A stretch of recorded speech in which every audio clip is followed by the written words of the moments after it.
Is Dartz the most dangerous villain in Yu-Gi-Oh? Well, let's find out. But first, who wants pizza? For us to analyse this, we first need to look at Dartz's competition, and naturally that falls upon Bakura, the main villain of the story. Being the recurring villain throughout the series, and the one who eventually plots to destroy the entire world with the help of Zork. It's easy to forget about the giant menace that is Dartz. Through the rules, I have the Dartz is the real OG, and by that I mean he's older than the Pharaoh himself. Atem has known to be locked away in the Millennium Puzzle for over 3,000 years, and in the English dub, it's actually 5,000 years. Oh crap.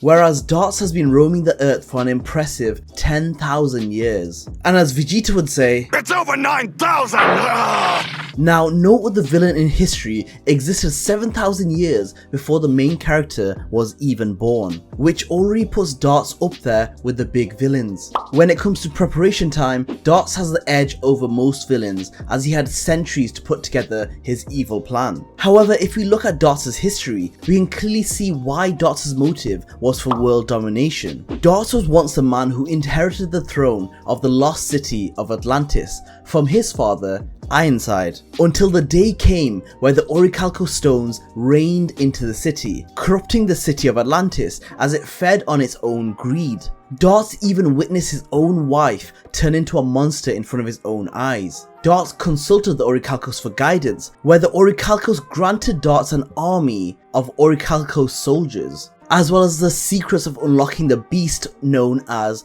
the Great Leviathan. Dartz, believing he had witnessed the evil of humanity firsthand, realized that humanity needed to be wiped out so he could create a new world free of evil. His father Ironside and his daughter Chris stood against Dartz. Ironside and Chris, not knowing what to do, asked the world of duel monsters for help, including the three dragons Critias, Hermos and Timaeus. Both Dartz and Ironside met on the opposite sides of battle with their giant armies. This was called the Battle of Atlantis. The battle ended with neither side coming out victorious. The three legendary dragons were frozen in ice. The duel monsters were sent back to their realm, and the soldiers of Orichalcos were destroyed, and the Great Leviathan was sealed away from this world. This battle was so destructive, the city of Atlantis fell and sank to the bottom of the sea. This was Dartz's first attempt to wipe out all of humanity. Now, regarding Dartz as a threat, we have to look at what he achieved. Now, Dartz spent 10,000 years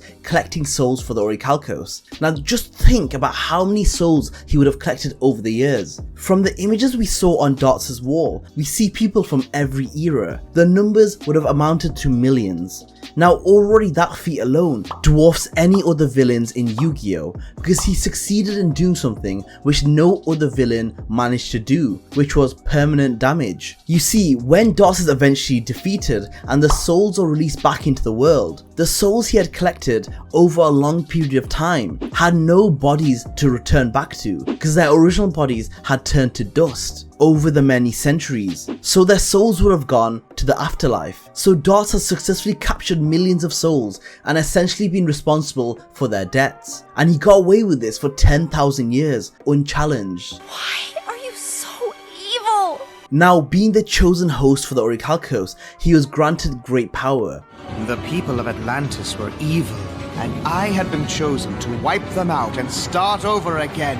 So not only was he immortal, he also had other abilities to go along with this. These powers rival the abilities of the Millennium items, as he not only had one power, but multiple at his disposal. Dartz was gifted an army by the Orichalcos, soldiers which he could just spawn and despawn at will. He had the ability to brainwash and manipulate others so they bend to his will. He had power over the very elements themselves, where he could conjure storms, as we saw from Raphael's backstory. He could communicate with people telepathically, even show visions of the past. The next power might sound a little strange, but he could also conjure swords out of thin air. And the list just goes on and on and on. It seemed like he could do anything. Dartz pretty much had the world at his fingertips. These abilities that Dartz had were incredibly powerful, as the source of it came from the Orichalcos, which was actually older than the Millennium items. And finally, the signature of every great Yu-Gi-Oh villain, the boss monster. Now all the villains have a boss monster,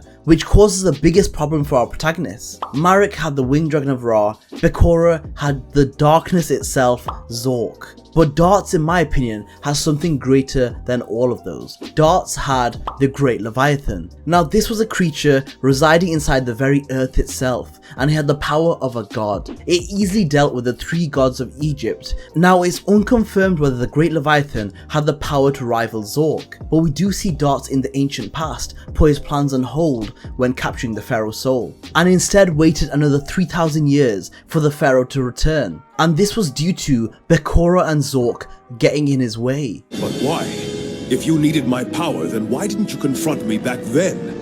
Because there was another individual threatening to destroy the planet, and quite frankly, he was in my way. Now there is no evidence of whether the Great Leviathan would be more powerful than Zork, but in my opinion, all the evidence points towards it being the case. The small fragments of the Orichalcos overpowers the power of the Millennium items. The power of the Orichalcos is older and more deadly, and even the Great Leviathan is the god of the Orichalcos. Also factor in the cost to bring the Great Leviathan back.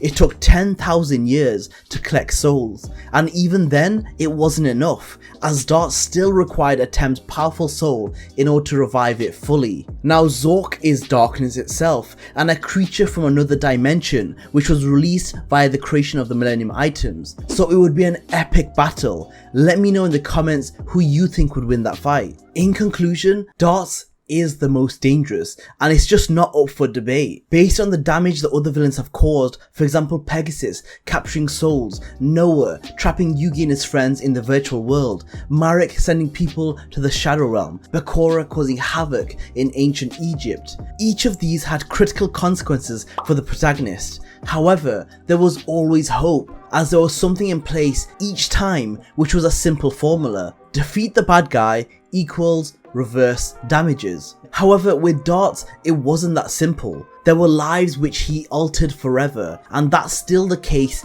even after he is defeated. And I don't even mean the millions he killed on his attempt to revive the Great Leviathan. I also mean the psychological damages he caused to the characters in the show, including characters like Raphael, Valen and Alistair. Dartz used his abilities to manipulate their childhood, causing great suffering and trauma. Dartz was the only villain which brought Atem to his knees on multiple occasions. We're used to seeing Atem in a position of power, always 2 steps ahead. However, against Dartz and his crew, Atem was brought to a position where he had lost hope and a belief in himself which he had always had throughout the show. Now guys, if you like this video, please make sure to hit that like and subscribe button.